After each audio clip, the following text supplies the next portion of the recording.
Welcome to the Quip and Combo segment of the Quip Corner with Ada. My guest today is someone, okay, if I tell you, you may not wait to watch the video. Well, you'll see her bio right after this. Join us in the Quip Corner.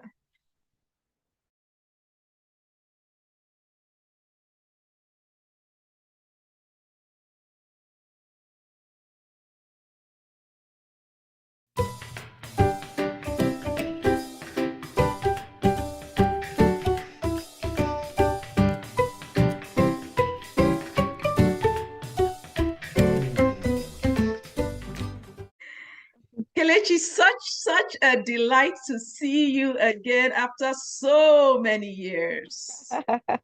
Yes, absolutely. Absolutely. Great to see you again, Ada. Yeah. Well, and thank you for agreeing to be a guest in the Quip Corner with Ada. I appreciate it.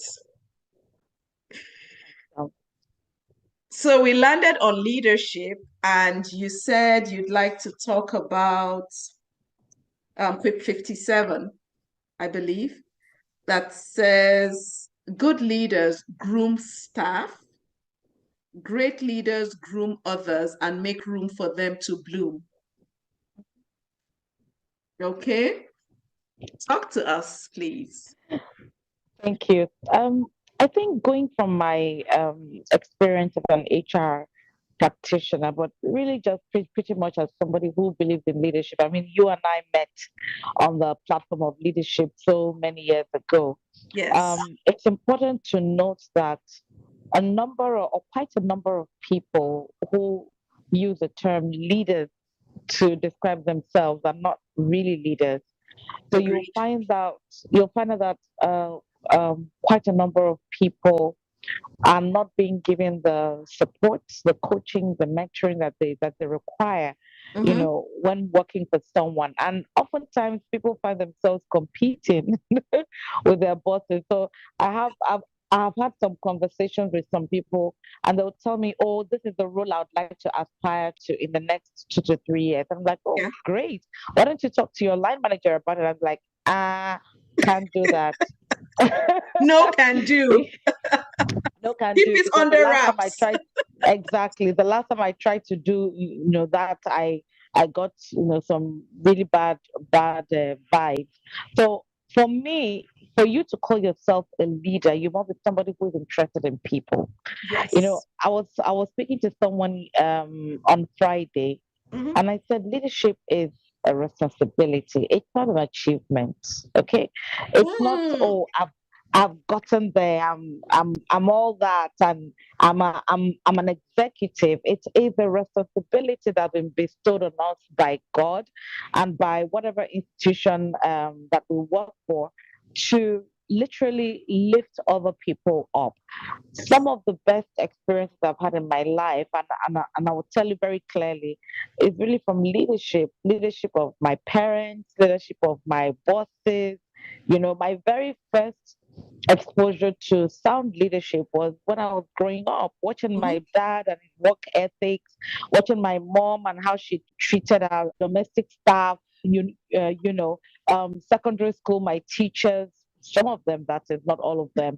um, you know, then fast track to my work life, Yeah. how people have literally poured themselves into me, literally, encouraged me, coached me, led me. So it is no surprise that I'm actually only just doing what I have seen other people do for me and to me.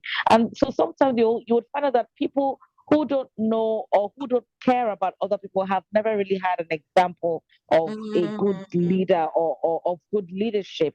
So um circling back to organizations, it's become imperative that leaders are measured by their success of how they've been able to lead people and how they've been able to groom and prepare people for the world of work. And I can give you an example. When I was in one of my previous organizations, Yeah.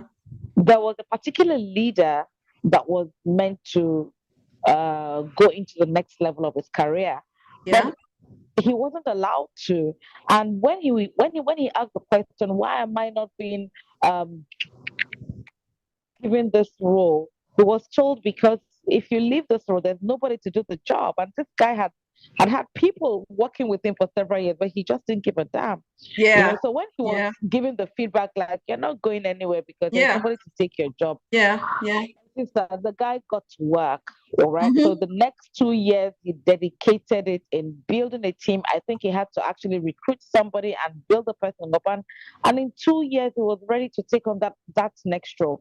And I Yeah. remember that incident very clearly in my mind, like it happened yesterday. And I was Mm-hmm. telling Mm-hmm. myself, this is how organizations should actually grade or Assess. Yeah. rate leaders. Yes. Exactly. Yeah. why Yeah. why should you be called a leader when you have no sense of propriety, no sense of responsibility? You're not coaching your team, you're not mentoring them, you're abusive, you don't give a damn. I don't understand that kind of leadership. And of Yeah. course, you can tell that quite a number of global leaders in this pack because they simply don't care. All right. Yeah. So Yeah. for me, if we're able to get leadership right, whether at Mm-hmm. at the home level or at the organizational level or at the country level, Ada, a lot of things are going to take a turn for the better. So leadership is really the crux of it all. But I think I will circle back finally to the most critical thing about leadership that you and I were taught so many years ago. Leadership starts with yourself. Yes. How are you able to take yourself from one point to the other? How are you able to, ask for help? You Yeah. know, learn every day. Invest in your learning, in your development.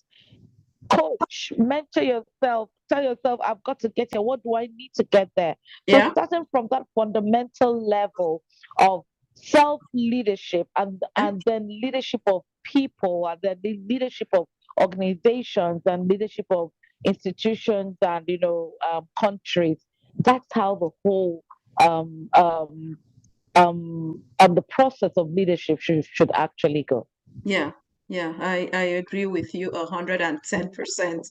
And, I definitely cannot ever discount, what we learned when we were in interaction leadership program. Yeah, Mhm, for mhm, sure. mhm. Because the point Absolutely.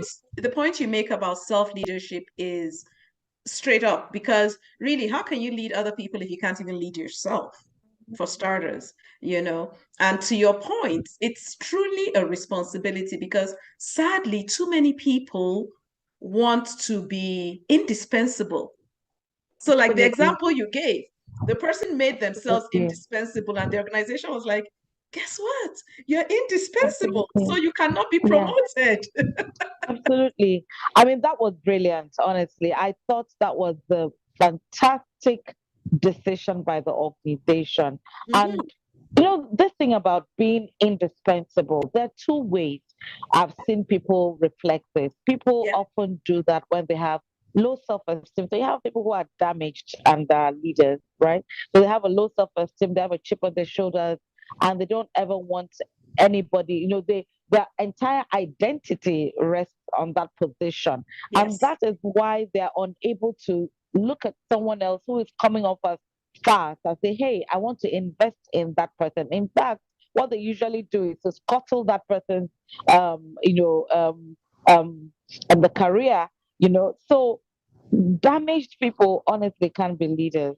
So Yeah. you've got to, first of all, be somebody who is wholesome. You understand yourself, you're self-aware, all right, and you're able to share. And there's the second thing that happens in the space of being indispensable is that mindset of scarcity mentality. There's not enough, so I've got to grab everything. Exactly. And meanwhile, there is absolutely enough for everybody. Now, not Body. everybody is going to be a leader or an Mhm. executive in an organization, but there are thousands and hundreds of other organizations that people can always get to lead in. Yeah. So, capping somebody or putting somebody down or scuttling the person's ambition or or their careers just because you're scared of them and you don't want them to grow and Mm-hmm. take your own role. Yeah. That's the most. Let me use the word that young people use. The stupidest thing I've ever seen in my life. So, so Yeah. it's really the question of leadership, Ada, is so fundamental. Yeah. It Leaders, is. knowing when to call people out, even those that they really really like. So this thing about coaching and mentoring, it's not about, oh, I like you so much and everything Mhm. you do is absolutely great, and so I just overlook everything. No, as a coach and as a mentor, you call people out for bad behavior, you Yeah. redirect them. You say, you're going the wrong way, this is the right way to go. Leadership is about taking decisions, and unfortunately a lot of people are absolutely petrified of taking decisions that may be seen as difficult decisions, Yeah. and which takes me to what we call a leadership moment. And that moment is when you make a decision whether to take the decision forward, and it's usually not a very good decision. It's a very hard decision, Yeah. so to speak. It's usually the moment you make the decision whether you want to call out that issue, or Mm-hmm. you just keep quiet and allow it to go, and then later on in life, or if a few years down the line, everything has just gone down the drain. So each Yeah. and every one of us must be aware of those leadership moments in our Mm-hmm. lives, Mm-hmm. little moment that you catch yourself saying, should I do this or should I not do this? Should I call this out or should I not, should I give this feedback or should I not give this feedback? Yeah. Very important. And there's another part of leadership that I wanted to talk about, and that's about giving feedback. So this is really very important, Ada. Being able to receive feedback is a skill. All right, feedback is never, a lot of feedback is never good, to be honest Yeah. with you. Yeah. It hurts, but the important thing is to recognize that feedback is a gift. We've been told that often and often. We hear that in leadership courses, but people never really quite get it. Take It it is a in. gift, Yeah. even when it's said in the most horrendous way. So people often expect that feedback should be given. Oh, you should have been so nice about it. You should have said it in a particular way. So I agree to that, but let's not put negative feedback and sandwich it so much that it becomes a sandwich Lost. that you It just enjoy. gets lost. It It just just gets gets lost. lost in the whole thing, right? So we must have the courage to give feedback, and we must also have the courage to receive it, go back, reflect on it, and make a change. Yeah. Yeah. Thank you. When I talk about feedback being a gift, I always say to people that your Mhm, feedback should be candid and mhm, kind. mhm, It should mhm. tell the truth, but be kind about it, you know. Absolutely, Yeah. absolutely. Yeah.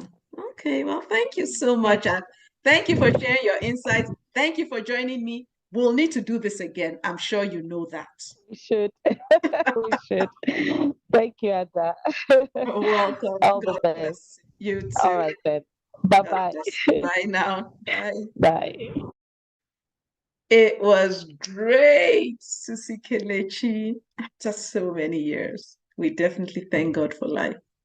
Yeah, we met at a leadership program called Interaction Leadership Program. Shout out to our Tisha. She knows herself. And cool, calm, and collected instructors. We thank God for them. They taught us a lot about leadership. But Kelechi is right. Leadership is not an achievement, it's a responsibility. Well, I look forward to reading your comments on the video. I know that I've had some really, really good leaders and some bosses that were, well, just bosses. So please share your experience with us. Definitely from everyone who's been my boss, I have learned things to do or not to do. So let's keep learning and growing together. Thanks again for joining me in the Quick Corner. See you around. Bye now.